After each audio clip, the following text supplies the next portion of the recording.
¿Qué tal? Bienvenidos a esta sesión de nuestro programa en psicoterapia de pareja, retomando el trabajo con hipnosis clínica aplicado al ámbito de la pareja.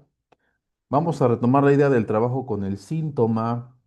Uno de los pilares del modelo ericksoniano es justamente entender cómo se estructura y cómo se desenvuelve el síntoma. Esta conceptualización de la secuencia de puntuación de hechos es lo que le dio a Milton Erickson una gran efectividad al momento de aplicar alguna tarea en particular, algún ejercicio con sus consultantes y que desencadenaba que el conflicto se resolviera de una forma muy rápida, atacando directamente el síntoma y entendiéndolo para empezar como parte de la dinámica del conflicto, como un elemento necesario del conflicto, como un elemento justificable respecto al conflicto que está teniendo los consultantes en ese momento. Entonces, ahorita vamos a tratar de entender una metodología de trabajo respecto al síntoma, comprendiendo que pues el trabajo de Milton Erickson pues era muy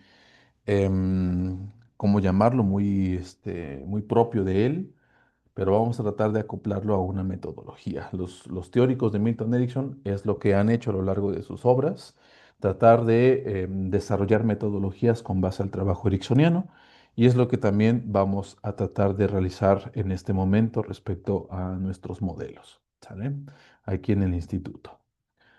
Bueno, para empezar, habremos de retomar esta pequeña frase que dice, los síntomas son importantes formas de comunicación que señalan un desequilibrio o descontrol de los procesos relacionales. Las crisis conyugales son señales evolutivas interpretables como oportunidades de crecimiento personal y conyugal.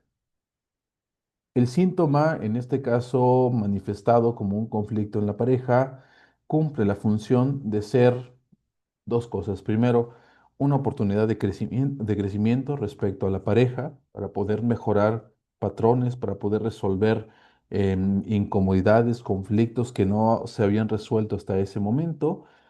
Y cumple la función de estabilizador. Sirve para poder mantener el equilibrio entre tanto a nivel interno como entre el nivel interno y el nivel externo en la pareja.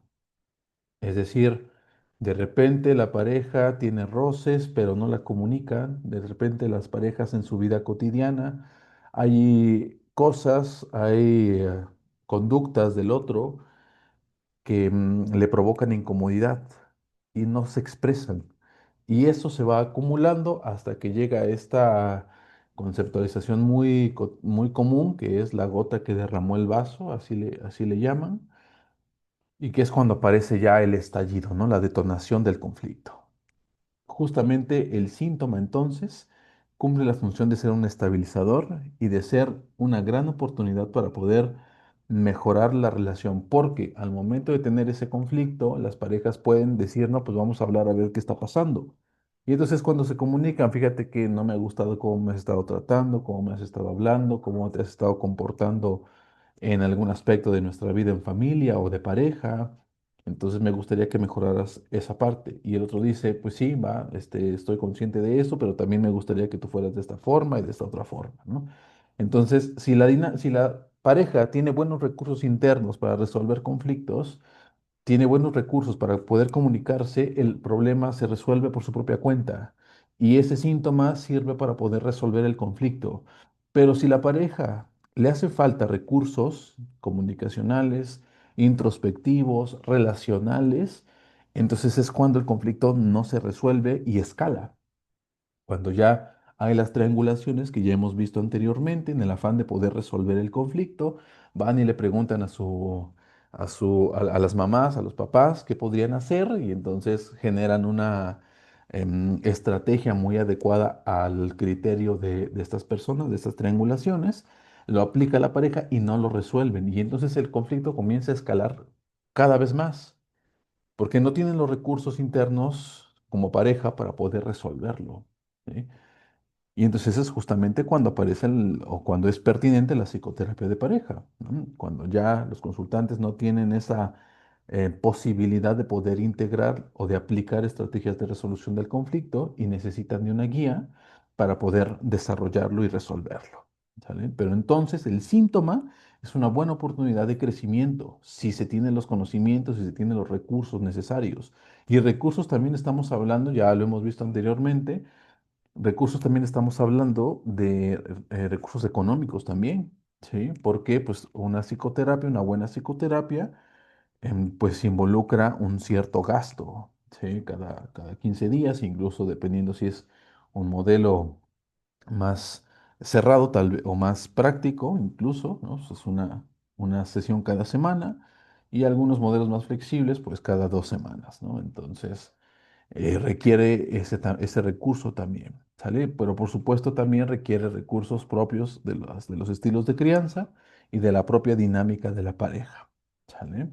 Entonces, pero no habremos de descartar que el síntoma es importante y es un foco de análisis para el terapeuta para entender cómo se están llevando las dinámicas, ¿sí?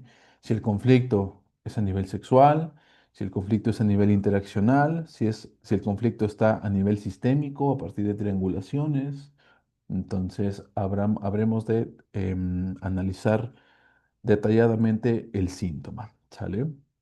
Ahora, ¿cómo podemos hacer este pequeño análisis respecto al síntoma? Nosotros tenemos o proponemos tres puntos básicos, que es analizar el síntoma desde un aspecto muy conductual, después analizar el síntoma desde el punto de vista propio del síntoma, es decir, sintomático, o bien analizar el síntoma a través de los orígenes que este síntoma tiene, ¿sí? ¿Qué quiere decir esto? Que cuando analizamos el síntoma a un nivel muy superficial, es decir, a un nivel conductual, estamos aplicando una técnica de esa naturaleza, por ejemplo, el consumo de una sustancia. A ver, cada cuánto tomas, cada cuánto sales a visitar a tus amigos y se generan estrategias de intervención muy conductuales, muy superficiales. ¿Sí? Entonces, el terapeuta puede llegar a decir, no, pues vamos a hacer un autorregistro o vamos a aplicar esta parte del análisis funcional de la conducta y entender en qué momentos es cuando aparece el problema y cambiamos los patrones para modificar el resultado, ¿sí? Y así tratamos de manipular a un nivel externo el conflicto, ¿sale? Que es un trabajo muy adecuado cuando son parejas, por ejemplo, que les cuesta trabajo la introspección, que son más objetivos, que son más directos y que les sirve bastante, por ejemplo, lo que son las herramientas pues, conductuales, ¿sí? Autorregistros, análisis, matrices, ¿sale? Pero podemos aterrizar a un nivel más sintomático y puede ser que no sea solamente con un consultante una sola medida, un solo nivel de aplicación, sino que con un solo consultante lo pueden hacer por etapas, ¿no? Con el afán de que comprendan cuál es el origen de su conflicto. El gran, vamos a llamarlo así, el gran déficit que tiene los modelos conductistas es que, pues, no llegan a ese grado de introspección como para entender qué fue lo que ocasionó el conflicto. Les genera muchas estrategias para resolverlo cuando vuelva a aparecer, pero no resuelve directamente el conflicto, el origen real, que está a un nivel muy psíquico, ¿sí? Esa es la gran desventaja con los modelos conductuales, pero hay consultantes que nada más con eso les funciona y les funciona muy bien. Y no habremos para qué entramos a modelos más profundos. Sin embargo, hay consultantes que son muy dados a los ciclos repetitivos. Ciclos en los que bien se resuelve un momento y de repente aparece algo, ¿no? Lo que sea, una tristeza, una melancolía y vuelven con el síntoma. Ya ni siquiera cuestiones superficiales, conductuales, ¿no? Contextuales. En el trabajo a nivel conductual, el terapeuta debe de entender cuáles son los estímulos que provocan el síntoma, los estímulos que provocan la conducta disfuncional. y debe establecer una estrategia alterna ante ese estímulo. Si bien no busca controlar el estímulo, porque eso sería prácticamente imposible, sí busca cambiar la respuesta que se tiene respecto a ese estímulo. Entonces, el trabajo a nivel conductual requiere analizar la pauta, o más bien el estímulo y la respuesta asociada para poder así desencadenar otras respuestas, otras conductas, ¿sí? Pero hay muchos consultantes que ante eso el conflicto no está en el exterior, el conflicto está en el interior y de eso vemos pues problemas como depresiones, ¿sí? Problemas de conducta tales como bajo rendimiento escolar, ¿sale? Que no necesariamente tienen que ver con un ponte a estudiar o agarra un libro, agarra horarios, levanta, pon una alarma para levantarte temprano, haz autorregistros, sino que son cuestiones internas completamente, de estilos de crianza, que son incomodidades psíquicas, conflictos psíquicos, falta de regulación emocional, que eso necesariamente tendremos que entrar a un trabajo mucho más profundo que el conductual. Entonces, ya a un segundo nivel, a un nivel más profundo, a un nivel sintomático, habremos de entender cuál es el origen de perdón, cuál es la pauta en la cual se desencadena este síntoma. Es decir, si el consultante dice, no, pues es que fíjese que la verdad es que cuando me peleo con mi pareja, ¿sí? A mí me llegan recuerdos, por ejemplo, de los problemas que tenía mi mamá con mi papá, ¿no? Y eso me hace a mí, pues, ponerme tenso, ¿vale? Esta estructura lingüística, esa comunicación, involucra un trabajo a nivel sintomático, no a un nivel conductual. Si fuera conductual, diríamos, a ver, sí, lo que pasa es que cuando ella llega yo me encabrono y empezamos el conflicto, ¿no? Ese es un trabajo muy conductual porque dices, bueno, ante un estímulo que es que ella grite, yo me pongo muy enojado, ¿sí? Y le respondo. Entonces, ¿cuál es la estrategia? Cambiar la secuencia y en vez de que empiecen los conflictos directamente, mejor hacemos una retirada y ya que se relaje el asunto, hacemos una reintegración, ¿no? Es un trabajo muy conductual. Pero cuando el consultante dice, no, pues es que me recuerda a esto, me desencadena una sensación de, por ejemplo, de tristeza, ¿no? O de odio hacia mis padres, incluso puede ser, ¿no? Involucra entonces entender el síntoma, entender cómo se está manifestando. Y aquí el conflicto está en poder resolver a un nivel sintomático, tal vez con alguna estrategia de terapia de aceptación y compromiso, tal vez con alguna estrategia así, bien puede ser sistémica, ¿sale? Bien puede ser, aunque lo sistémico esté tambaleándose entre lo conductual y lo sintomático, ¿no? Entonces, a un nivel sintomático los grandes ejemplos del modelo ericksoniano, los grandes libros del modelo ericksoniano, pues nos dan un montón de ejemplos a través de la cuestión sintomática, ¿no? Ya les había comentado este libro de Sidney Rosen, de Mi voz irá contigo, donde ahí se refleja muy bien cómo es el trabajo con el síntoma. Y por ejemplo están las terapias de ordalía, ¿no? Este ejemplo en la que el niño se mojaba la cama, ¿no? Y entonces el niño, em, pues, le sentía el deseo de orinar, pero no se levantaba la cama y dejaba que la orina saliera allí mismo en su cama, ¿no?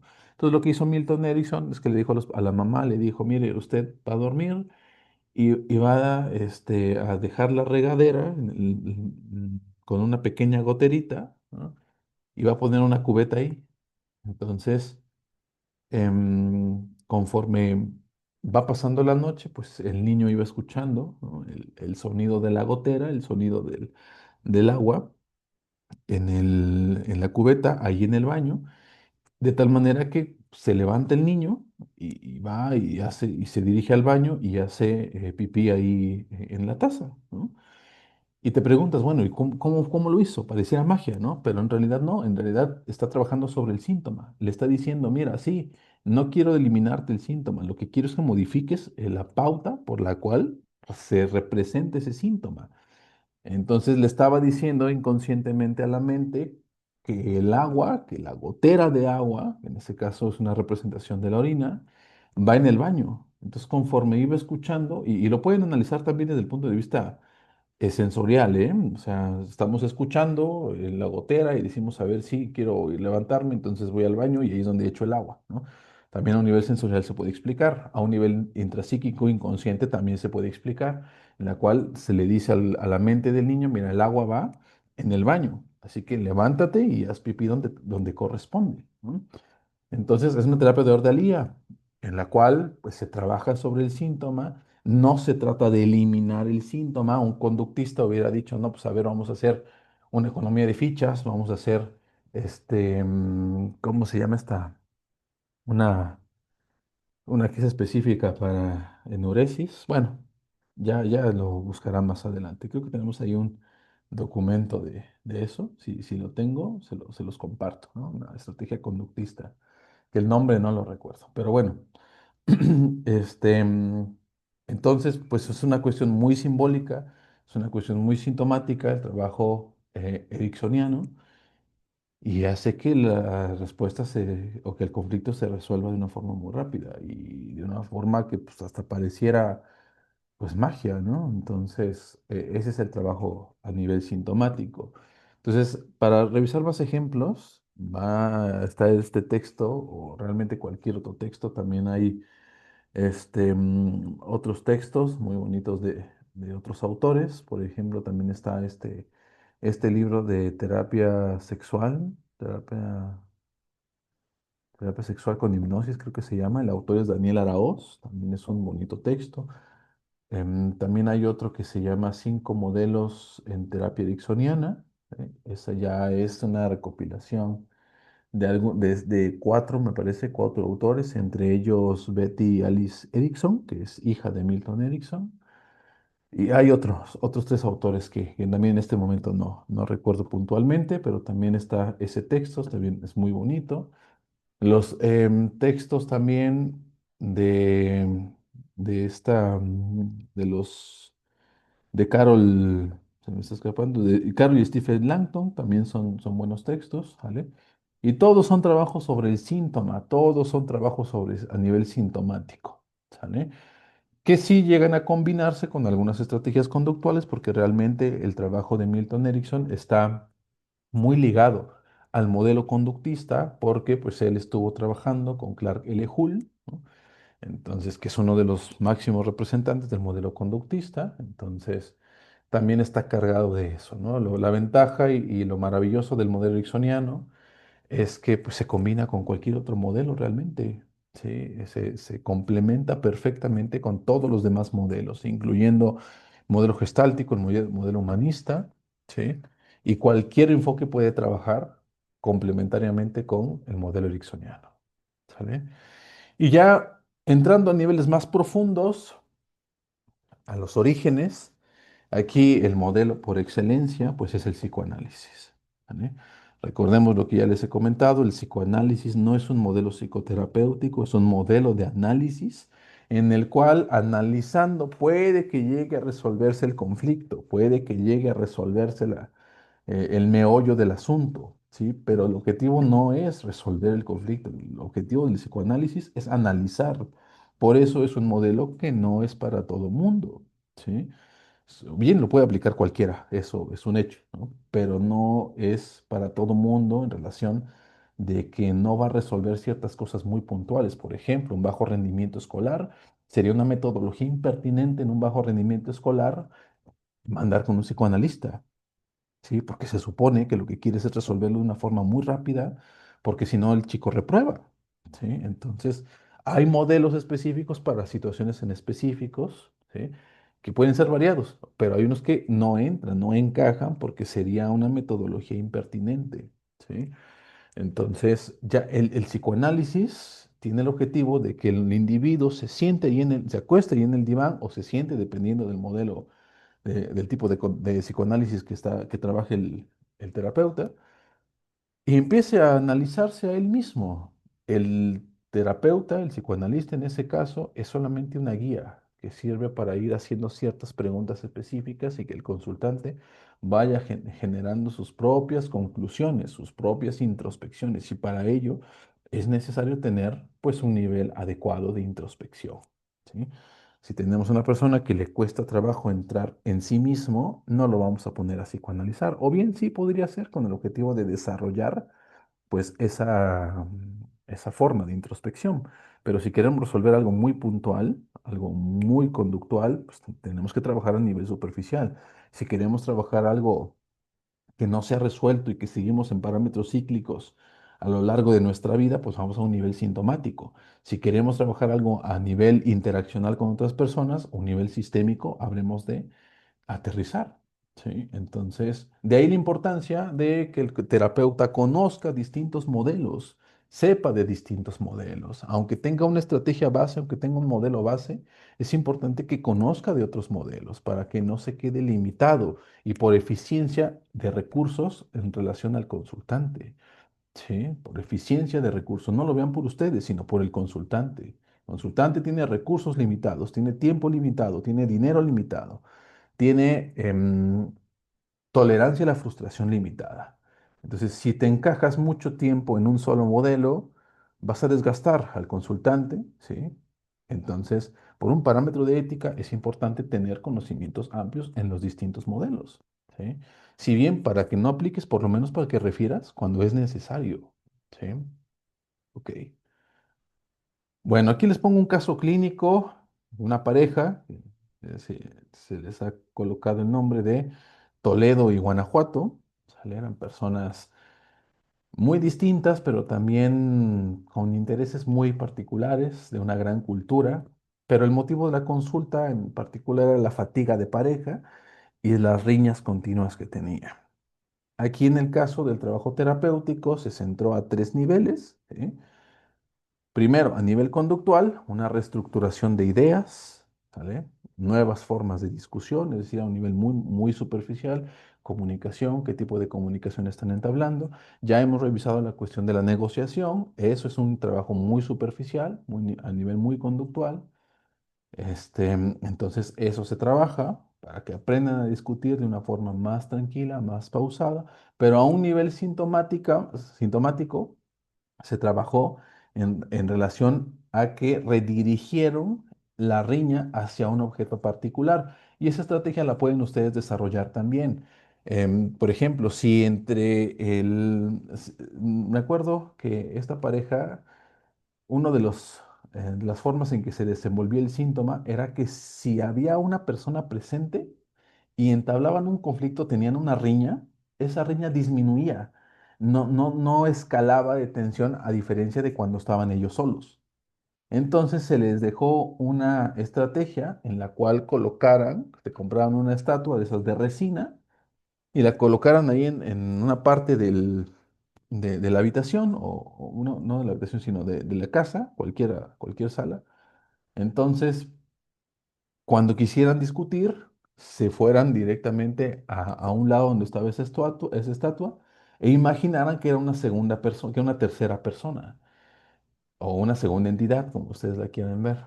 Entonces, cuando empezaban a discutir, sentían esa presencia de la estatua, era un busto, y pues ya no escalaba la tensión, ¿no? Entonces, si se dieron cuenta, la pauta está en encontrar la secuencia de puntuación de hechos. ¿Cuáles eran las preguntas obligatorias? A ver, ¿en qué momento se genera la riña? ¿En qué momento se genera la escalada? ¿Sí? ¿Cuándo no se genera esta escalada? Y hay preguntas clave como ¿cuándo no se presenta este conflicto? ¿Cuándo no escala este conflicto? ¿Qué tendría que pasar para que no llegara hasta esos grados?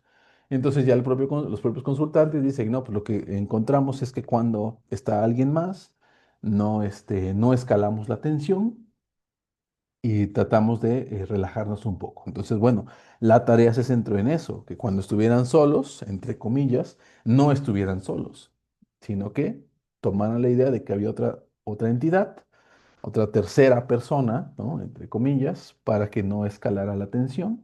Pero a su vez también desarrollamos el trabajo conductual. Sí, un trabajo muy objetivo, muy puntual, en la cual pues se reestructuraban ideas con modelos cognitivo-conductual y se establecían nuevas formas de comunicación, ¿no? En sesión se discutía sobre se hacía una simulación de cómo es que tenían que discutir, cuáles eran las pautas, si uno hablaba, el otro se callaba hasta que el otro terminara, que si sentían la escalada de tensión, ¿no? Respiraran, se detuvieran un momento y cuando ya se tranquilizaran, pues continuaran el diálogo y el espacio entre ellos, ¿no? Para evitar pues, algún tipo de contacto físico, ¿no? ¿Sale? Que hubiera por lo menos un metro y medio entre ambos para que no hubiera ahí una situación de riesgo. ¿No? Y ya a un nivel de origen, aquí podríamos trabajar el quiebre de la identificación con las figuras objetales. ¿No? Y quizás no lo plantean ustedes como en un diván, como un análisis psicoanalítico, pero lo trabajan, es decir, lo pueden comunicar, ¿no? Y pueden ustedes decir, pues como que no te puedes dar, te das cuenta, por ejemplo, ¿no? Te puedes dar cuenta de que hay una similitud en la forma en que tratas a tu mamá, ¿no? Con la forma en que convives con tu esposa, preguntas así muy específicas. Y al consultante le va a servir para poder introspectar, para poder tener esos insights de los que habla el modelo gestáltico, ¿no? Y así poder regular con mayor asertividad cuando aparezca ese conflicto y les sirva como de barrera o de detector más bien para cuando empiece el conflicto diga, a ver, no, espérate, ¿no? Y se puede plantear esa comunicación de que uno se diga al otro, oye, mira, dile que no es tu esposa y que no tiene las mismas obligaciones que tenía tu mamá respecto a ti, ¿no? Y la otra también, entiendo que no eres mi esposo y que no tienes la obligación de estarme cuidando a cada rato, ¿no? Entonces, porque eso también era el conflicto, que el otro sentía la responsabilidad de estarla cuidando y así es como se generaban los celos, así es como se generan muchas veces los celos, ¿no? No era un celo de pareja, sino era un celo de padre. ¿Sí? Entonces, al hacer consciente esa comunicación, se rompe ese ciclo y cuando ya en la vida cotidiana el consultante de una forma inconsciente, automática, trata de volver al mismo patrón, el haber hecho esta comunicación, el haberlo hecho consciente, sirve de barrera protectora para que evite volver a caer en la misma dinámica. Y el consultante diga, a ver, no, espérate, sí es cierto, ya me acordé que esto era un celo de papá, no de pareja, ¿no? Entonces mejor me tranquilizo y pues lo expreso de otra forma, ¿no? Entonces, el comunicar los conflictos internos que tenemos respecto a nuestras figuras objetales sirve bastante para poder limitar el conflicto derivado de esa reminiscencia psíquica. ¿Sale? Bueno, ahora, por último, el lenguaje. El lenguaje es un elemento fundamental, bueno, no solo del modelo ericksoniano, sino pues más bien de todo proceso psicoterapéutico, ¿no? Pero hay distintas formas de ocupar el lenguaje. El modelo lacaniano lo ocupa de una forma, ¿sí? El modelo freudiano lo ocupa de otra forma. El modelo bioenergético lo ocupa de otra forma completamente distinta. El modelo conductista de otra forma completamente distinta, ¿sí? Hay unos enfoques terapéuticos que le dan más importancia y otros que no le dan tanta importancia. Ejemplo muy práctico es el mindfulness respecto a la terapia de aceptación y compromiso, ¿no? La terapia de aceptación y compromiso le da una gran relevancia al desarrollo del lenguaje. El mindfulness no tanto, ¿sí? O por ejemplo, también este modelo de la programación neurolingüística le da gran importancia, pero en torno al lenguaje del terapeuta, ¿sí? Y las formas y las pautas por las cuales el individuo está desarrollando su estructura lingüística, pero incluso el propio modelo la propia herramienta de la programación neurolingüística a veces dice, a ver, no hace falta que me expreses nada de tu conflicto. Lo único que necesito ver es el tipo de lenguaje corporal que tienes. ¿Sí? Entonces, otra forma completamente distinta de trabajar. La terapia bioenergética que trabaja completamente sobre el lenguaje del cuerpo, más que aquello sobre lo que se dice. Entonces, cada modelo tiene una forma específica de trabajar sobre el lenguaje, tiene un postulado filosófico incluso de trabajar sobre el lenguaje, ¿sí? Y todos son maravillosos, pero hay unos que sirven más que otros para ciertos casos en particular. Ahora, cualquiera que sea el enfoque, ¿no? Y por eso justamente el modelo ericksoniano nos da la pauta para entender que es muy flexible. Independientemente de cuál sea el enfoque, el lenguaje habremos de analizarlo para poder entender la representación que tiene el individuo sobre el mundo. ¿Sí? Ya lo decía Milton Erickson, tal como articulas tu lenguaje es como articulas tu propia vida. ¿Sí? Entonces, pues habremos de entender cómo el consultante o los consultantes desarrollan su lenguaje, ¿no? La comunicación articula las pautas de comportamiento, ¿sale? Y nos dice Carol Kershaw, toda hipnosis es una autohipnosis, algo que más adelante Daniel Araoz también retomaría, ¿sí? Ya hemos visto este concepto de autohipnosis, son todas esas palabras que nosotros, o frases, palabras que nos decimos a nosotros mismos y que lo hacemos en la cotidianidad. Por ejemplo, ¿no? Pues es que yo soy un muy buen psicólogo. Ujú. Esa es una autohipnosis. Pero también recordemos que está la autohipnosis negativa, ¿no? Esta de, qué tonto soy, qué torpe soy, se me olvidó esto, ¿no? Esa es una autohipnosis negativa. Y recuerden que la mente no toma nada como imaginario, todo lo va a tomar como real. Bajo esa premisa, pues hay que cuidar qué tipo de lenguaje, qué tipo de estructuras lingüísticas estamos estructurando. Y de aquí la importancia de provocar los cambios en los consultantes respecto al tipo de lenguaje negativo y al lenguaje en sentido afirmativo. ¿Sí? Me gusta decir afirmativo porque no me gusta decir positivo porque entra en confusión con este de, sí, qué bien lo haces, ¿no? O mira, qué grande eres, ¿no? Ese es un lenguaje positivo, ¿no? Y ese es un lenguaje como de motivador, como de coach, ¿no? Pero el lenguaje en sentido afirmativo más bien se refiere a la pauta de la estructura lingüística en sentido afirmativo. No es lo mismo decir ya no quiero estar triste, ¿sí? A quiero ser feliz, ¿sí? Ya no quiero estar triste genera una representación a nivel mental de ti estando triste. Ya no quiero estar triste. Es como esta frase o este ejercicio que hacen los motivadores, ¿no? A ver, no piensen en un elefante rosa. ¿Qué va a pasar? Pues vas a pensar en un elefante rosa. ¿Por qué? Porque el cerebro trabaja por asociación. Entonces, si tú dices, ya no quiero estar triste para decir que ya no quieres tener depresión, pues vas a estar generando una y otra vez la misma pauta lingüística y la misma representación mental. Entonces, hay que buscar que los consultantes cambien el tipo de estructura lingüística en sentido afirmativo. En vez de decir, ya no quiero estar triste, ¿sí? Que la cambien hacia quiero ser feliz, quiero ser una persona saludable, quiero ser una persona alegre, quiero ser una persona que disfrute su existencia, su vida, ¿sí? Eso es utilizar el lenguaje en sentido afirmativo. Y seguramente muchos de sus consultantes estructuran su pauta lingüística a través, y subsecuentemente su comportamiento, a través de lenguaje en sentido negativo, ¿sí? Entonces, la tarea en ustedes es modificar el tipo de lenguaje que se está utilizando, porque esto no tiene una explicación mística o tal vez sí, bueno, quién sabe, ¿no?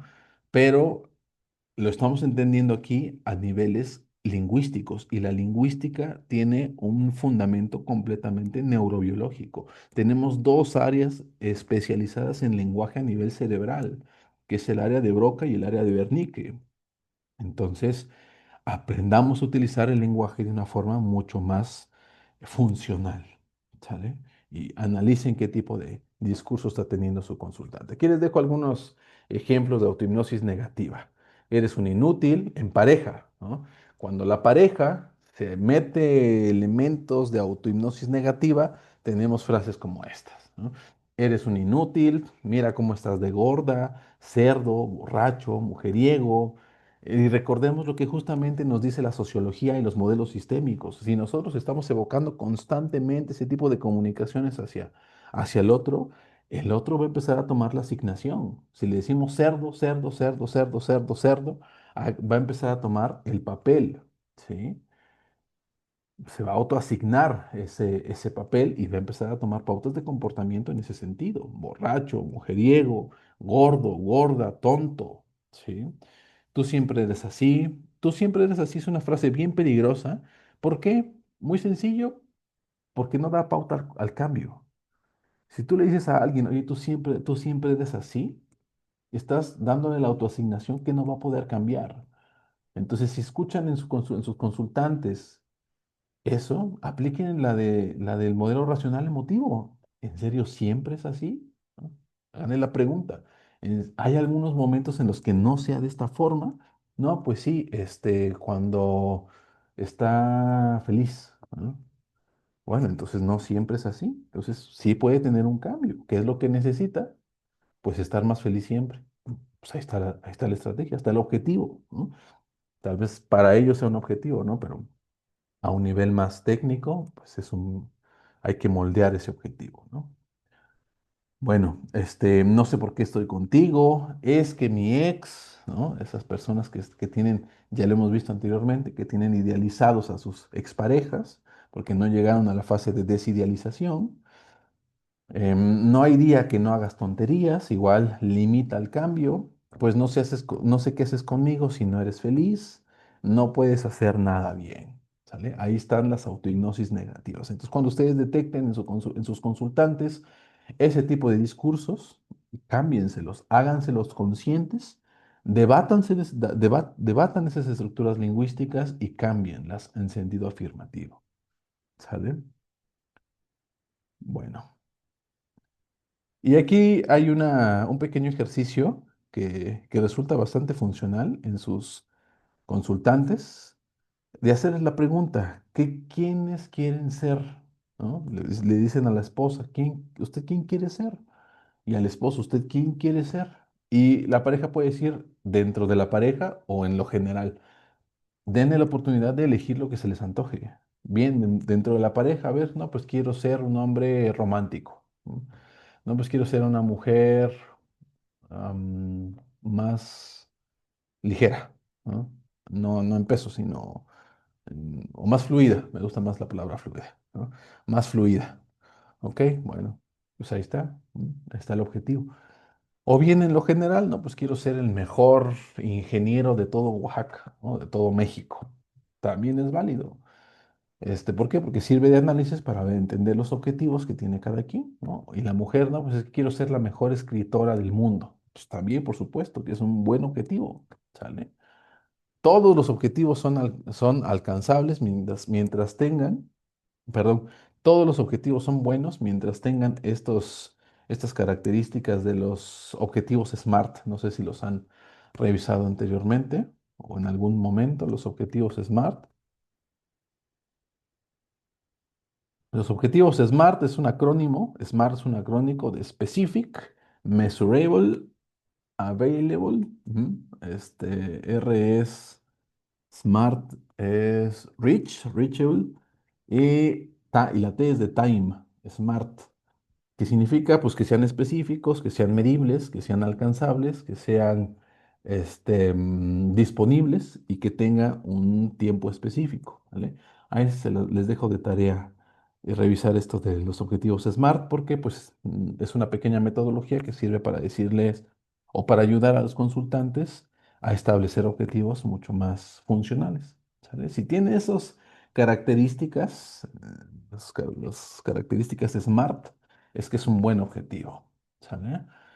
Bueno, entonces el objetivo de la estrategia de hacerles esta pregunta del qué quiero ser, quién quiero ser, son los siguientes. Primero, experimentar un nuevo papel dentro de la relación. No, pues es que ya no quiero ser el cerdo, ya quiero ser el romántico, ya quiero ser el eficiente, ya quiero ser el atento. Bueno, pues vamos a explorar, vamos a experimentar cómo pudieras llegar a ser una persona de ese tipo, ¿no? Una pareja de este tipo. Y pueden ustedes ocupar los modelos que ustedes conocen. Si trabajan conductismo, pues utilicen un modelamiento, busquen un modelo y aprovechen ese recurso. Si son ustedes, por ejemplo, arteterapeutas, ocupen un dibujo para colocarse un disfraz, ¿no? También sirve bastante. Si son, por ejemplo, este, esta parte de la hipnosis clínica, ocupen una hipnosis, ¿no?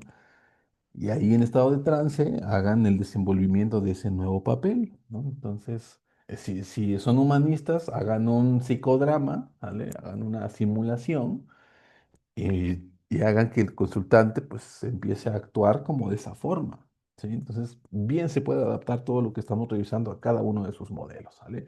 El importante o el objetivo de esto es experimentar un nuevo papel a alcanzar dentro de la relación, ¿sale? Después entender las ganancias secundarias de la asignación actual de papeles. Ok, ahorita soy un cerdo. ¿Por qué soy un cerdo? ¿Para qué necesito ser un cerdo? ¿No? ¿Para qué necesito ser un mujeriego? Y la respuesta, una más inmediata, es, bueno, para evitar tocar el conflicto con mi esposa, ¿no? Para evitar tocar las carencias que tengo con mi esposo. ¿No? Entonces, para eso sirven también evaluar, ¿no? Porque cuando se asigna otro papel, cuando ya soy el fiel, cuando ya soy el entregado a mi familia, a mi pareja, el individuo se queda pensando, a ver, pero entonces ya no tendría esto, ya tendría que tocar el conflicto con esto. Y en ese momento le entra la claridad de cuáles son los papeles secundarios de la asignación actual de papeles. ¿Por qué es un mujeriego? ¿Por qué es un cerdo? ¿Sí?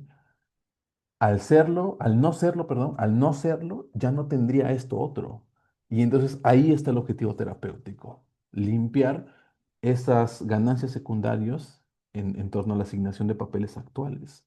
Sí, ok, si no quieres contactar el conflicto con tu pareja, aquí en clínica, en psicoterapia, es el momento perfecto para contactar con ese conflicto y que salga la bronca, ¿sale? Y así empezar a pulirla, a limpiarla, ¿sale? Y a mejorar la relación de pareja subsecuentemente, ¿sale?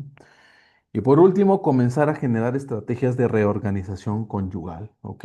Eso, si ya entendiste las ganancias secundarias, pues hay que tocar el conflicto y una vez que ya lo hemos limpiado, pues hay que reasignar papeles. Ya no eres un hombre que ahora se va, ya no eres el borracho que se va todos los viernes a tomar con sus amigos, ¿no? Y regresa hasta el domingo. Cuando el individuo regresa a su círculo familiar, los viernes, sábado y domingo, necesita una reorganización conyugal porque la familia y la pareja ya estaba acostumbrada a que el otro se fuera a tomar y regresar hasta el domingo. Es cuando regresa, cuando se limpia ese papel, cuando se entienden cuando se limpian las ganancias secundarias, pues, y está dentro del círculo familiar, pues necesita una reorganización a nivel sistémica, porque si no, entonces lo que va a pasar es que se va a volver a salir. Ya lo hemos visto en modelo sistémico, la cerca de caucho, ¿sí? La cerca de caucho que involucra decir, no, pues es que sí estoy dispuesto a mejorar como familia, a mejorar como pareja, pero cuando yo empiezo a tocar las ganancias secundarias que yo tengo de que él se salga borracho todos los viernes, sábado y domingo, entonces es cuando a mí me entra la ansiedad, ¿sí? Consciente o inconscientemente. Entonces digo, a ver, no, mejor hago algo para que se vuelva a ir, ¿sí? Entonces, si no hay una reorganización conyugal, va a volver a mantenerse el síntoma, porque no se reorganizó todo, no se limpió a las ganancias secundarias. Y entonces hay que resolver esas pautas entonces, ¿sí? Todo esto que estamos revisando es justamente trabajar a un segundo nivel, ¿eh? ¿Sale? Es a nivel sintomático. ¿Sale? Que bien se puede cruzar con algunos enfoques conductuales, por supuesto, y que por supuesto también pueden cruzarse con algunos trabajos a nivel de origen, ¿sale? Pero en realidad la base de todo esto que estamos revisando es a un nivel sintomático, ¿ok? Vamos a tocar algunos puntos clave en torno al trance. Ya les he compartido material complementario allá en su chat de participantes respecto a la hipnosis clínica en torno a la metodología de la hipnosis clínica. Ahora, complementando esa metodología, vamos a revisar qué nos dice Carol Kershaw respecto al trance. Miren, Carol Kershaw nos da un aporte muy valioso para la teoría del trance. Primero, que involucra tres componentes. ¿Sale? Involucra procesos evolutivos y relacionales de la familia histórica, es decir, tocar a nivel de origen, ¿sí? El conflicto, en el último peldaño, el peldaño de hasta abajo, tocarlo, entender de dónde viene todo esto para poder así trabajarlo a un nivel en trance, ¿vale? Lo segundo es que también hay que entender el sistema y la estructura conyugal, es decir, entender la pauta sistémica por la cual está desarrollándose y manteniéndose el conflicto. Y por último, hay que entender la estructura psíquica individual. Ya lo estuvimos viendo, por ejemplo, cuando estábamos hablando de sexualidad de la pareja, cómo es que hay que hacer todo un análisis respecto al individuo en torno a su conflicto. Lo mismo aquí, hay que tratar de entender al consultante en su máxima expresión para poder desarrollar o ir desengranando, o más bien al revés, más bien ir limpiando los engranes para que la máquina vuelva a funcionar de una forma lubricada, ¿sí? Hagan de cuenta que para eso es, hagan de cuenta que ustedes son ingenieros de la mente, ¿sí? Y que ustedes tienen que conocer, para empezar, a nivel teórico, cómo es que funciona la máquina que quieren componer, ¿sí?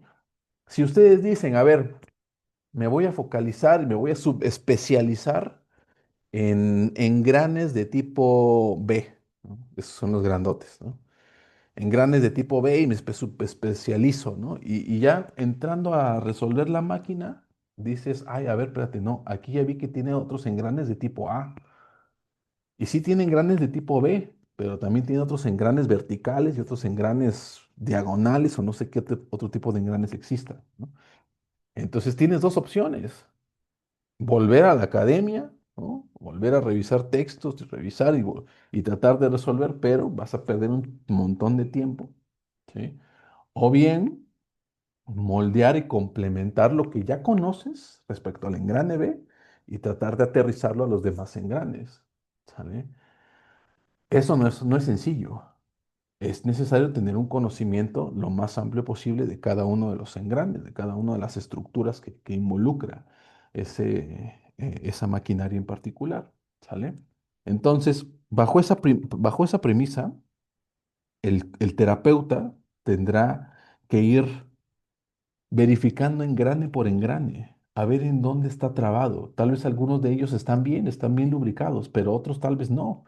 ¿Sí? Y incluso tal vez no es que sea una lubricación, tal vez un engrane está mal, ¿sí? Y hay que cambiar ese engrane. Hay que retirarlo y sustituirlo por otro. ¿Qué pasa si lo retiramos nada más? Simplemente la máquina deja de funcionar, ¿sí? Yo tenía un maestro en la universidad. Me dio varias materias, muy buen maestro, Francisco Leiva, que nos decía, ¿no? Y que a su vez a él le habían dicho un maestro, ¿no? Esta analogía. Si tú vas y le cortas un brazo a una persona, ¿no? Porque está mal su brazo, pues lo vas a dejar manco, ¿no? ¿Con qué va a trabajar? ¿Con qué va a subsistir? ¿Con qué va a cohabitar con otros si ya no tiene ese brazo? Entonces hay que sustituirlo con otro, que darle un brazo biónico, un brazo de madera, una prótesis de madera, una prótesis de metal, no sé lo que sea, ¿sí? Pero hay que sustituirlo. Y entre más especializada esté esa prótesis, mejor le va a funcionar, ¿sí? Porque mejor va a suplir las deficiencias de una mano real, ¿no? Entonces, es el mismo principio a nivel mental, ¿sí? A nivel mental, si tú le quitas un recurso, ¿sí? Porque es disfuncional respecto a una dinámica sistémica, por ejemplo, tienes que insertarle otro recurso, ¿sí? Si tú le quitas tal vez una autoconfianza que puede llegar al grado de, por ejemplo, este, un complejo de superioridad, tienes que, si le vas a retirar esa autoconfianza, tienes que darle moldeamiento o- o fortalecer su dinámica social, ¿sí? Para que ante entornos sociales pues, no se sienta cohibido, ¿sale? Pongan ustedes que en la dinámica de pareja, la cuestión de la auto superconfianza que llega al grado de un complejo de superioridad, pues te está causando conflictos, ¿vale? Por la postura, por la conducta, por las comunicaciones que hay. Entonces tienes que moldeársela, limpiarla. Y si la tienes que quitar, ¿sí? Pues colócale otra estructura psíquica, otro recurso interno, ¿sale? Así es el trabajo psicoterapéutico, ¿no? Es lo mismo, bueno, tomando la analogía, es muy similar a verificar engrane por engrane y para ello hay que entender bien la estructura psíquica individual. Cuándo sí es pertinente quitar un engrane y cuándo no. Sí, tal vez ese engrane ya no exista otro engrane de esa misma naturaleza, tal vez ya no lo fabrican. Entonces hay que ver si es bueno quitarlo, ¿no? Y si lo quitas, tienes que tener algún sustituto de ese engrane, ¿sí?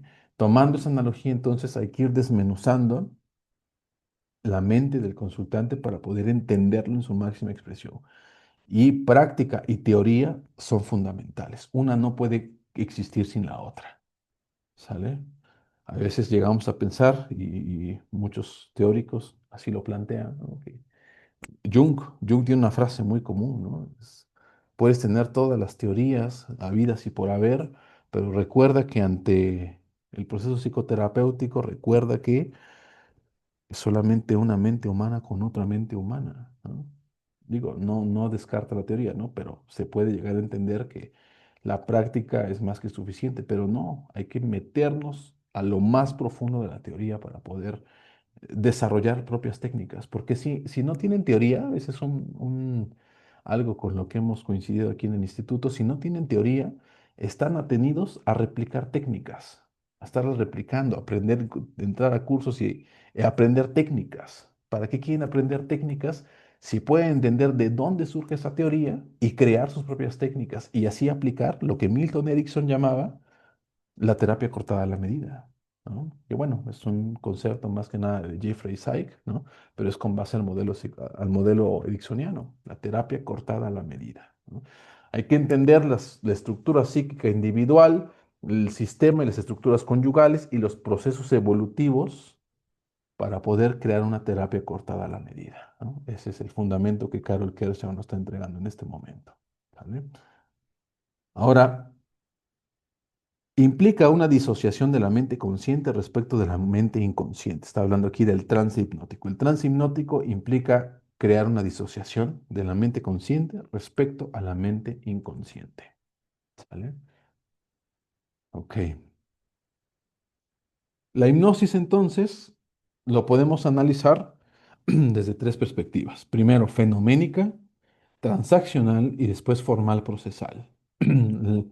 La perspectiva fenoménica involucra que en el momento del trance estés evaluando la fenomenología del consultante, ¿sí? Es decir, si se está sintiendo agitado, ¿no? De repente está hiperventilando, sus fosas nasales se están abriendo y cerrando, esa es la parte fenoménica. Y entonces ahí ustedes deberían entrar y de preguntarle, dime, ¿qué estás sintiendo en este momento?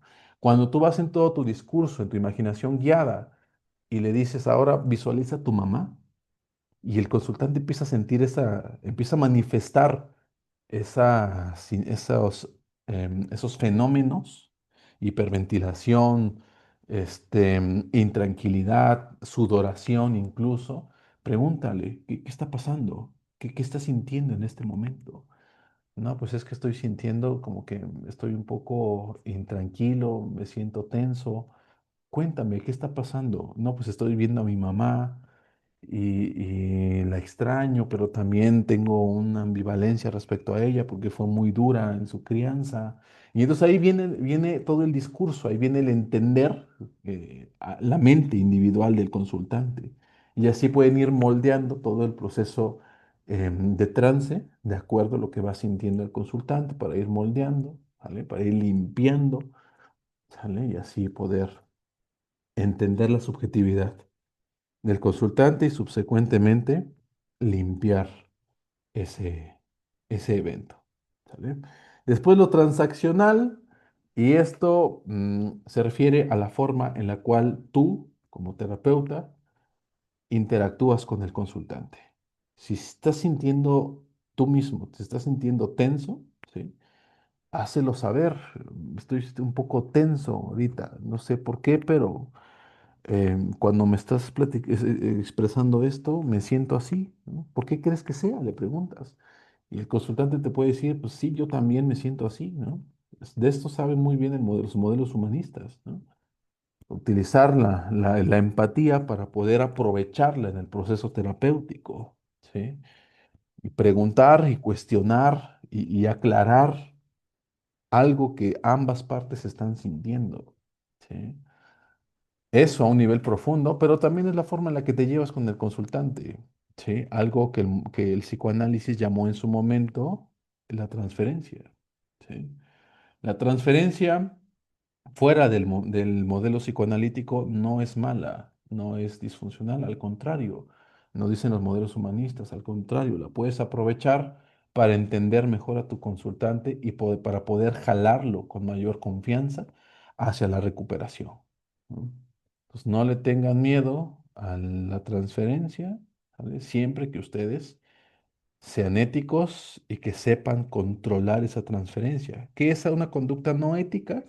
Que el consultante te está relatando en relación a tu mamá, ¿sí? A su mamá, perdón, y tú empiezas a sentirse su mamá, ¿no? Y de repente estás tratando de resolver el conflicto y de repente dice el consultante, sí, no es que mi mamá me ayudaba siempre, que tenía yo problemas económicos, ¿no?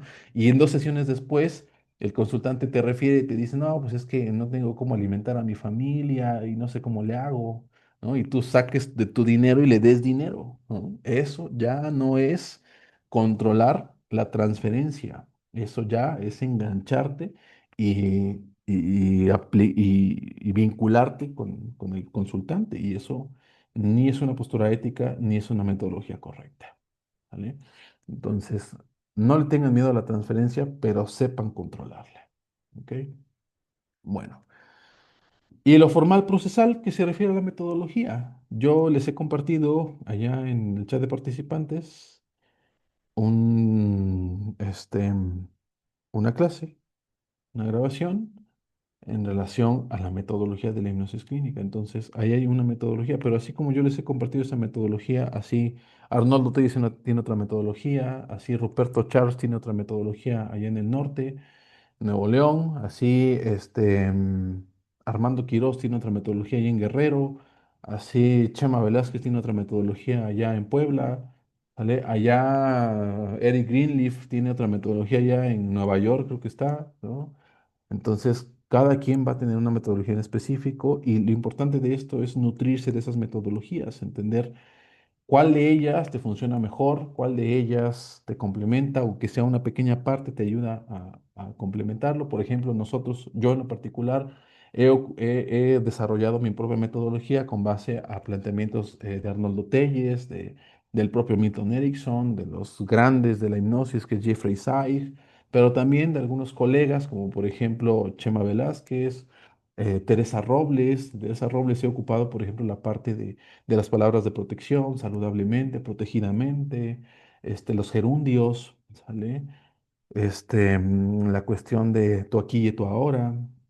Entonces, lo mismo les recomiendo que vayan explorando, digo, si se quieren meter a detalle en torno a la hipnosis, que vayan explorando metodologías, ¿sale? Para que así ustedes mismos puedan desarrollar una propia metodología, ¿sale? Ya lo decía Milton Erickson, ¿no?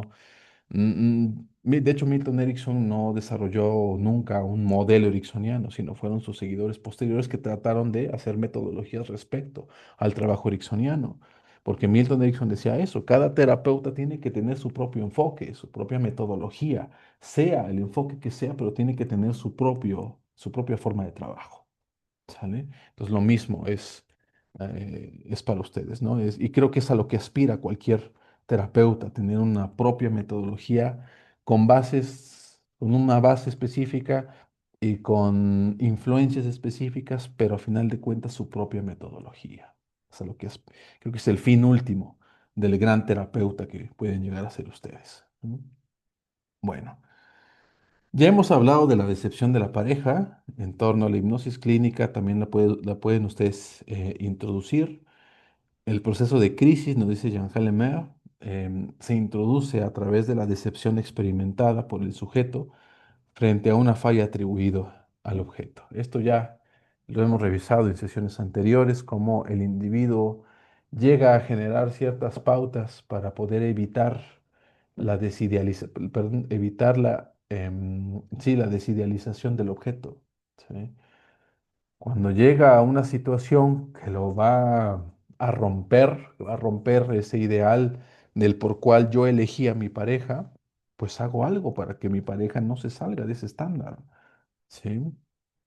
Ya retomando esa idea, ya hemos visto estas formas por las cuales el individuo llega a evitar el abandono de la idealización, ¿no? manifestaciones contra una parte del objeto que ha sido separada del todo, es decir, no, pues es que no es él, sino que pues se enoja y ya pierde la razón, ¿no? Agresiones hacia terceros, no, pues es que no es él, son sus amigos, que es una mala influencia, son los hijos que lo desesperan, es la exesposa que lo está molestando. ¿No? Y la pedagogía agresiva, ¿no? Pues es que tú debes ser una mujer recatada, tú debes ser una mujer respetada, que se vista honorablemente, debes ser una mujer que no consuma sustancias alcohólicas, porque eso merma tu respetabilidad, ¿no? Etcétera, etcétera, etcétera. ¿Sale? Ya hemos visto justamente cómo la desidealización del objeto representa justamente un duelo. Nadie se quiere perder a sí mismo, ¿no? Entonces, ya el individuo cuando obtiene una pareja, ¿no? Pues le deposita gran parte de su universo psíquico a esa persona. Entonces, cuando nosotros vemos una pareja, en realidad estamos viendo una parte de nosotros en ella. Bueno, así lo plantea Igor Caruso, ¿no? En su texto tan famoso que es La separación de los amantes, ¿no? Cuando nosotros vemos en el otro una pareja, estamos viendo estamos depositando una parte. Entonces, vemos en el otro una parte nuestra. Entonces, cuando el otro se quiere ir o se va, es un duelo, es una pérdida, ¿sí? Entonces, nadie quiere tener un duelo, nadie quiere perder algo, nadie quiere perderse a sí mismo. Por lo tanto, hace todo por mantener ese objeto. Y cuando no puede ocupar estas tres, ¿qué llega? Pues llega a algo mucho más enfermizo, que es un síntoma psicótico. ¿Sale? No, pues a mí me gustan las mujeres rubias, ¿no? No quiero que cambies eso. Y la mujer se pinta el cabello de rojo, pero yo la sigo viendo rubia, ¿no? Es un síntoma psicótico, ¿no? Que no es un trastorno psicótico, pero es un síntoma psicótico y también llega a ser muy probable en muchos consultantes. ¿No? También hemos visto esta cuestión del sentimiento de omnipotencia en el bebé, como es importante, ¿no? Para poder tener una gran autoconfianza a lo largo de toda nuestra existencia. ¿Sí? Si a la etapa de cuando éramos bebecitos llorábamos y llorábamos por alimento y nadie nos hacía caso, ¿sí? Eso se iba a estar repitiendo, porque entonces tendríamos que hacer un montón de cosas, o al menos así lo percibirías. Tendríamos que hacer un montón de cosas para poder tener ese alimento. ¿Sí?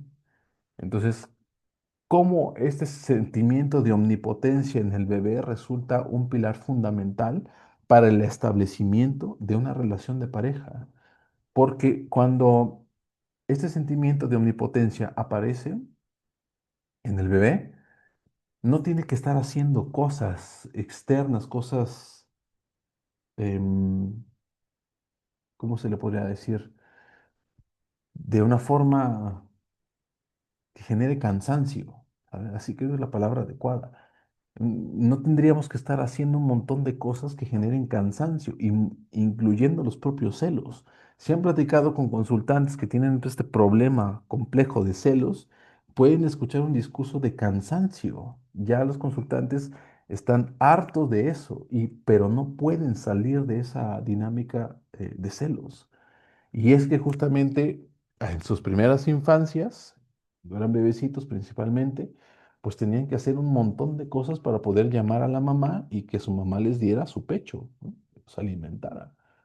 Entonces, pues eso se recuerda y se sigue haciendo un montón de cosas porque creemos que no somos lo suficientemente algo, ¿no? Para poder obtener lo que necesitamos, para poder satisfacer nuestras necesidades básicas, que en ese caso sería una necesidad de afiliación, ¿no? De estima con respecto a la pareja.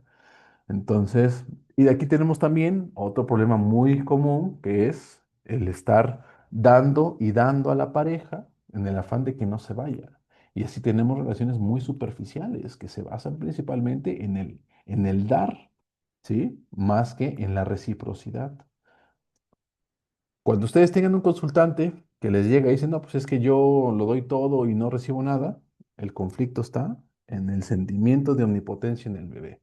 y pueden generar una estrategia de hipnosis en la cual le generen en el bebé o en el consultante la sensación de omnipotencia. Y lo pueden regresar. De hecho, hay muchas terapias que son con base en imaginación guiada. ¿Sí? No me gusta plantear la cuestión de regresiones, ni palingénesis, ni todo ello, porque en lo personal lo entiendo a un nivel de procesamiento mental, a un nivel de sugestión, a un nivel de imaginación guiada. Entonces, pero hay muchas técnicas, muchas herramientas, más bien, herramientas que se basan en hacer como regresiones, ¿no? Sí, es una regresión, ubicar al consultante en un tiempo anterior, ¿sí? Y así, poder hacer una simulación del sentimiento de omnipotencia. Quienes, si ustedes trabajan en esta parte de la palengénesis, que es como el nacimiento, no sé si han visto esa ceremonia. Una vez en un congreso impartí una clase no me acuerdo de qué era la clase, creo que era de hipnosis, y la otra terapeuta que también iba a impartir un, este, una técnica, hizo esa técnica de palingénesis, ¿no? Entonces, la técnica consiste en colocar al consultante como si estuviera en posición fetal, ¿no? Y de repente hacer como que se sale, ¿no? Como que se sale del vientre de la mamá, que se expulsa él mismo del vientre y se empuja del vientre de la mamá y sale, ¿no? Y bueno, ya entendiéndolo a un nivel mental, pues es una autosugestión en la cual el consultante pues dice, pues yo tengo el empuje suficiente para salir, ¿no? Entonces, pero utiliza una especie de regresión a partir de imaginaciones guiadas, en la cual le dice al consultante, le dice, estás en el vientre de tu mamá y ahora empieza a salir, date paso, ábrete paso, empújate al mundo, ¿no? Y así se genera la sugestión de que el propio consultante tiene un empuje propio para salir al mundo y hacer lo que se le antoje, ¿no? Entonces, es una buena técnica, ¿sí?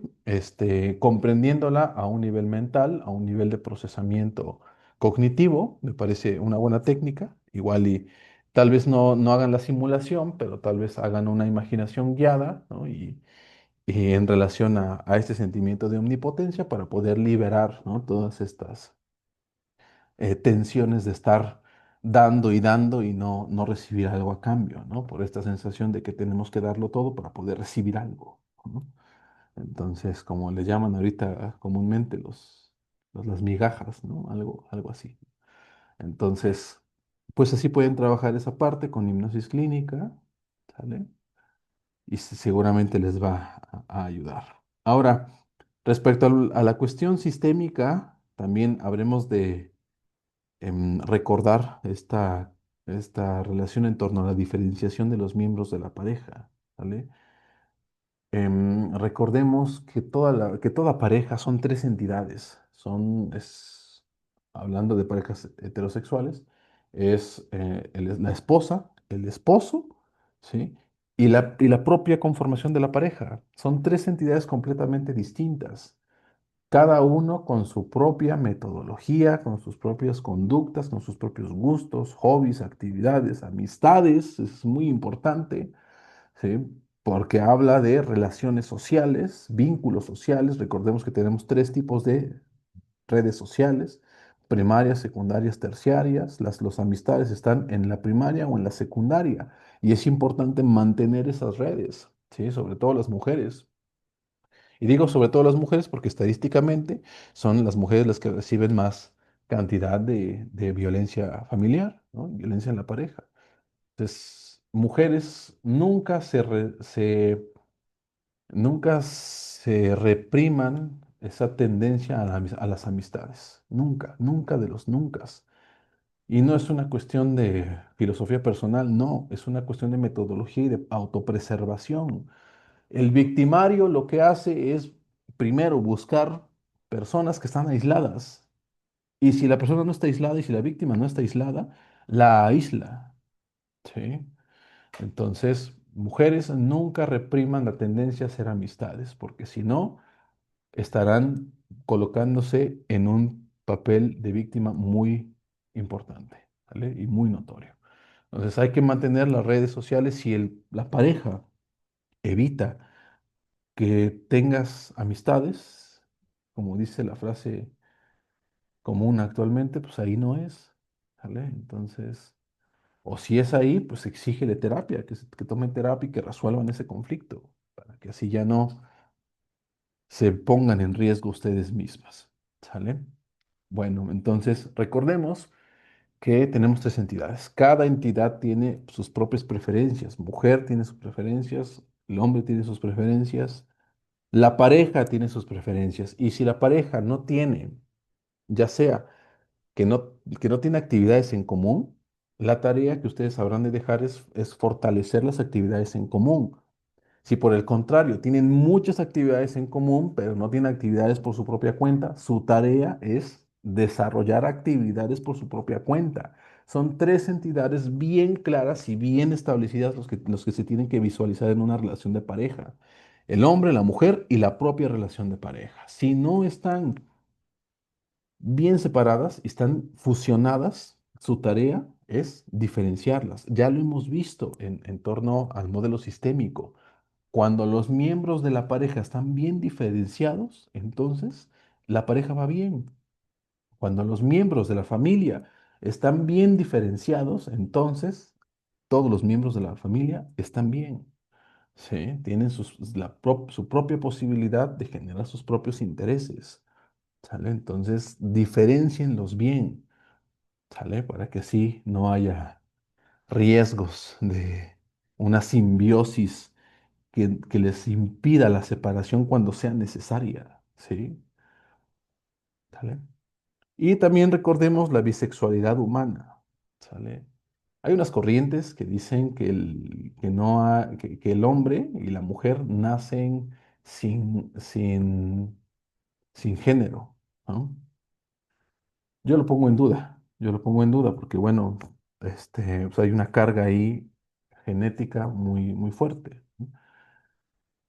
Pero pues esa corriente pues también da la pauta a ser un poco más flexibles, ¿no?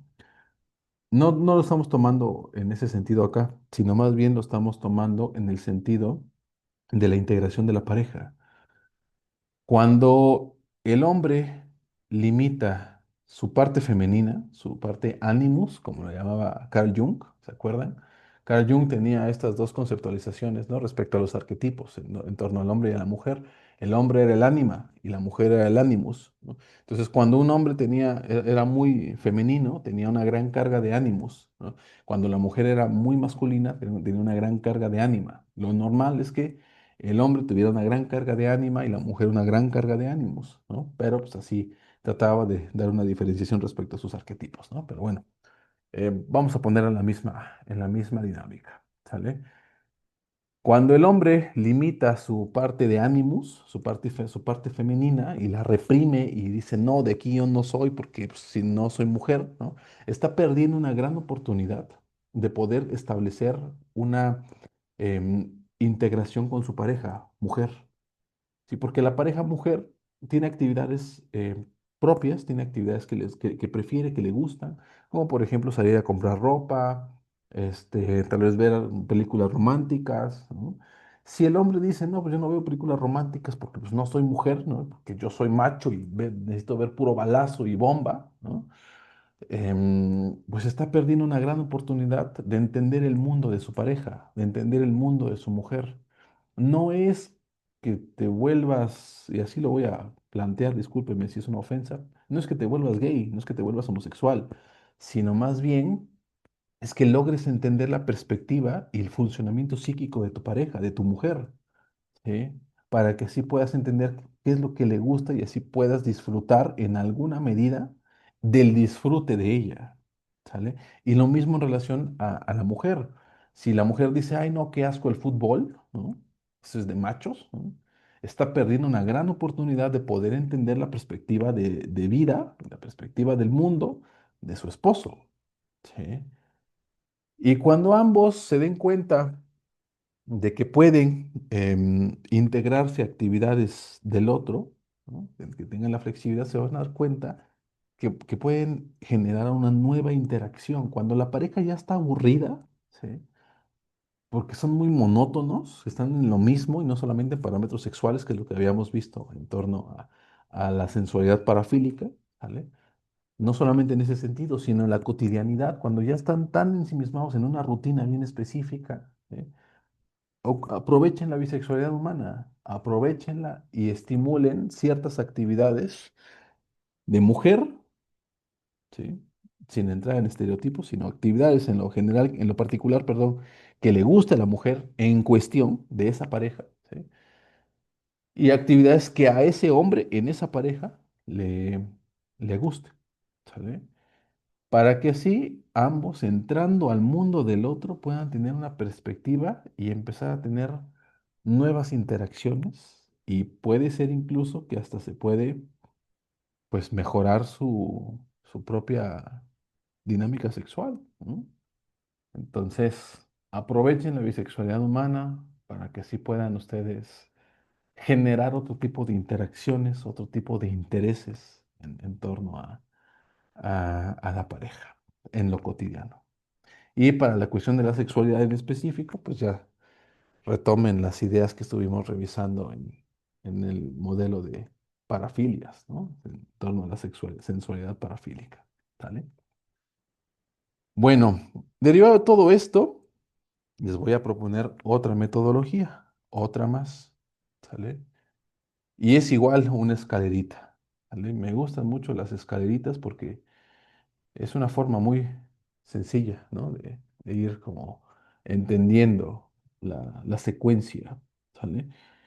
Primero, para realizar un análisis, que es lo que Carol Kershaw nos habla, perdón, sí, Carol Kershaw nos hablaba respecto a la cuestión sistémica, a los orígenes y a la cuestión de la individualidad del consultante, pueden ocupar esta pequeña escalera.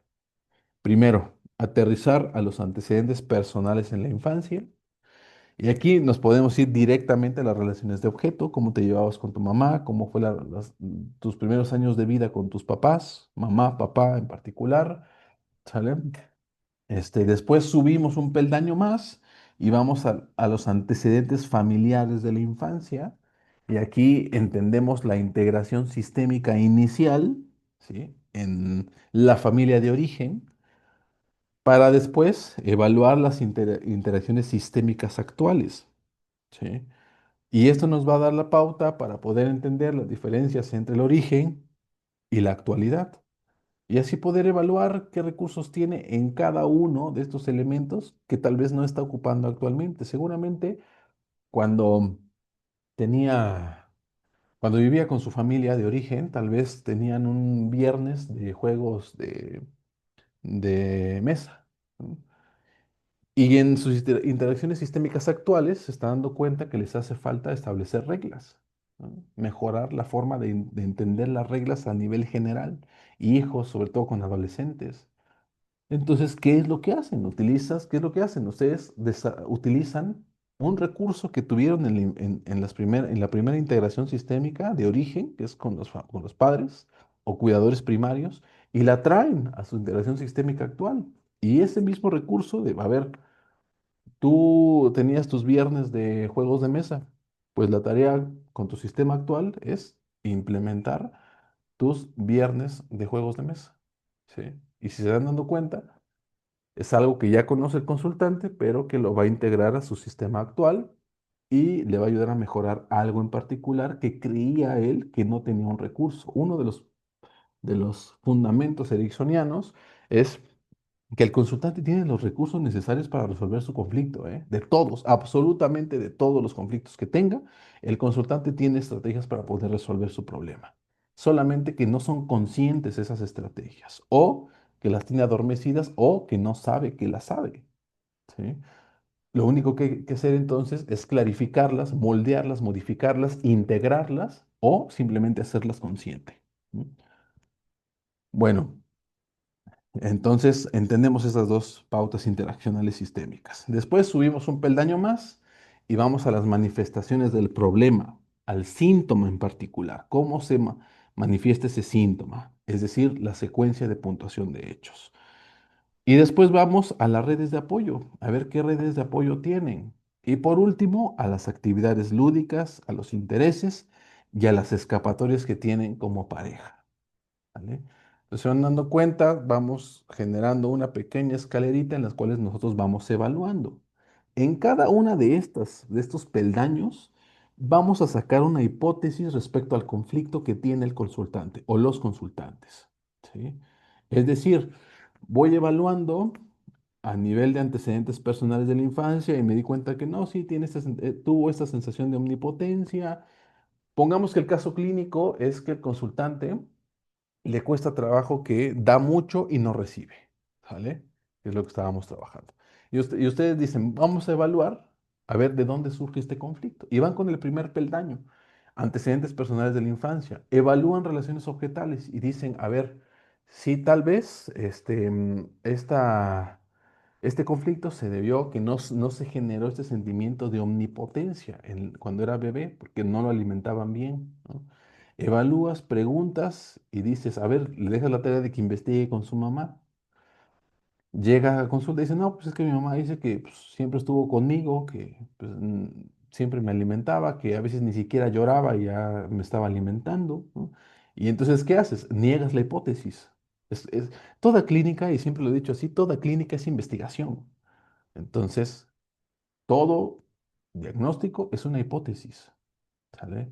No hay diagnósticos completamente exactos. Hay diagnósticos certeros, pero no completamente exactos, ¿sí? ¿Por qué? Pues porque el humano es multidireccional, el humano es multifactorial, ¿sí? No es solamente una línea de código, por ejemplo, un software. Si ustedes saben programar, yo sé programar, me gusta mucho programar, y cuando tú estás desarrollando un código, por ejemplo, en Visual Studio, ¿no? Es un software es un entorno de desarrollo que se dedica para la programación. Tú, ahí el mismo código te dice, mira, tienes el mismo Visual Studio, el mismo programa te dice, tienes un error acá, modifícalo, ¿no? Es algo muy puntual, muy específico. Y es lineal, es en cascada el código. Y entonces el humano no es así. El humano no es que, a ver, una programación, desarrollamos este código y lo ejecuto y no funcionó, a ver qué pasa. Reviso otra vez el código y se modifica, ¿no? El humano no es así. El humano es multifactorial, ¿sí? El humano son muchos códigos trabajando simultáneamente. Son círculos de vida trabajando simultáneamente en una estructura psíquica. Y esa estructura psíquica está alojada en un cerebro con interconexiones celulares muy específicas. ¿Sí? Entonces, el humano no es así, no es de que planteas algo, ejecutas, no funcionó, revisas el código, lo modificas y se resuelve. No es así. Entonces hay que ir evaluando paso por paso, hay que ir limpiando engranes, hay que ver toda la maquinaria, hay que entender toda la maquinaria para poder entender dónde está el conflicto, ¿sale? Y dices, bueno, ok, no está en los antecedentes personales de la infancia. Creo otra hipótesis, tal vez está en los antecedentes familiares, ¿sí? De la infancia, con la familia a nivel sistémico. A ver, ¿quiénes convivían con tu familia? ¿No? No, pues es que mi papá y mi mamá, pues mi papá era muy celoso, era muy inseguro, ¿no? Y la primera hipótesis que sale ahí, bueno, una representación respecto al padre y a la dinámica de pareja de sus padres en la mente del consultante. Trabajas con el consultante, mejoras la parte de la cuestión de la integración de la pareja, resuelves los conflictos de inseguridad, ¿no? Y sigue apareciendo el celo, ¿no? No, perdón, el celo no era el conflicto, ¿no? Sigue apareciendo el que da mucho, ¿no? Ese es el conflicto que estábamos planteando.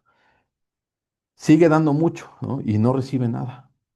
Entonces, sí trabajamos con la certeza, sí trabajamos con la seguridad, con la autoconfianza, con los celos, pero el conflicto base no se ha resuelto todavía. Negamos la hipótesis, aunque hayamos resuelto algo, pero negamos la hipótesis porque no la hemos resuelto. Vamos con otro peldaño, interacciones sistémicas actuales, y decimos, a ver, actualmente, ¿qué está pasando? No, pues es que ella, pues no establece límites, ¿no? Respecto a sus amigos, a sus amistades, ¿no? Y eso hace que a mí me genere un conflicto. Entonces, la pauta está ahí en establecer límites, ¿sale?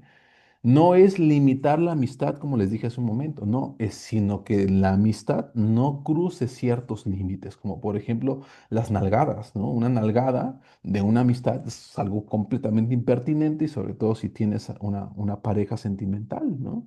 No hay hay una palabra que un autor planteó, no hay esa exclusividad respecto a ciertas partes íntimas, ¿sí? Entonces, ahí sí tendría que existir un cierto límite, ¿no? Entonces se comunica, se establece el diálogo con la pareja dice, no, pues sí lo acepto y estoy de acuerdo y pues seguimos, ¿no? Y lo mejoramos. Se resuelve el estímulo sistémico y se resuelve el conflicto, ¿no? Entonces, ahí estamos validando la hipótesis al momento de que estamos resolviendo el conflicto, pero solamente lo hicimos hasta el tercer peldaño, ¿sí? ¿Sale? Y aquí les voy a poner aquí otra, bueno, hipótesis, ¿no? Hay que ir sacando hipótesis. Y una vez ya que hemos confirmado la hipótesis, ya que sabemos de dónde surge el conflicto, todo eso, ese trabajo a nivel de hipnosis clínica, con un enfoque de hipnosis clínica, un enfoque ericksoniano, pues podemos trabajarlo con todos estos elementos, con metáforas, con narraciones, es decir, historias, ¿sale? Allá en la clase que les compartí hay ejercicios, ¿sale? Con imaginaciones guiadas, con trabajo con experiencias previas, y todo esto conforman lo que es la estrategia de hipnosis clínica, ¿sale? Para poder trabajar las hipótesis, ¿sale? Pero esa hipótesis surge de ir subiendo poco a poco estos peldaños. Por ejemplo, violencia familiar. Violencia familiar, vamos a encontrar un origen multifactorial, ¿sí? Vamos a encontrar problemas a nivel personal en la infancia, vamos a encontrar problemas a nivel de antecedente sistémico familiar, vamos a encontrar conflictos a nivel sistémicos actuales, ¿sale? Múltiples manifestaciones del problema, tanto a nivel personal como a nivel social. Vamos a tener conflictos a niveles de redes de apoyo, ¿sale? Y por supuesto, por último peldaño, que es un nivel muy superficial, problemas en actividades lúdicas, en intereses, en escapatorias. Tenemos relaciones extramaritales por esa misma violencia familiar, por esos problemas a nivel de pareja. Vamos a tener también esta parte pues de consumo de sustancias. Entonces, involucra un trabajo pues a múltiples peldaños, específicamente con la violencia familiar, ¿no? Problemas muy marcados respecto a este conflicto, ¿no? En todos los peldaños. Entonces, es ir desmenuzando, ir escalando poco a poco esta escalera para poder así ir generando las hipótesis, resolviendo, ¿sale? Y poco a poco iremos limpiando el conflicto, ¿sale? Un mismo problema puede tener múltiples orígenes, eso habremos de entenderlo. Un mismo problema puede tener múltiples orígenes, ¿sí? Y la escalera nos va a ayudar a tener un orden para poder ir resolviendo los puntos nodulares de ese conflicto, ¿sale? Y no hacerlo aleatoriamente y pues al ahí se va, ¿no? Sino tener una buena metodología con base a todo el bagaje teórico que pueden llegar a ustedes a tener, y con ese bagaje teórico ustedes van a poder generar hipótesis y a su vez aplicar estrategias y técnicas para poder resolver el conflicto. ¿Sale? Bueno, pues entonces espero que les haya gustado todo esto que estamos revisando, estas metodologías, estos puntos clave respecto al modelo ericksoniano.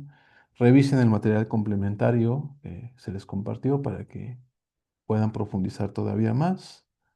¿Sale?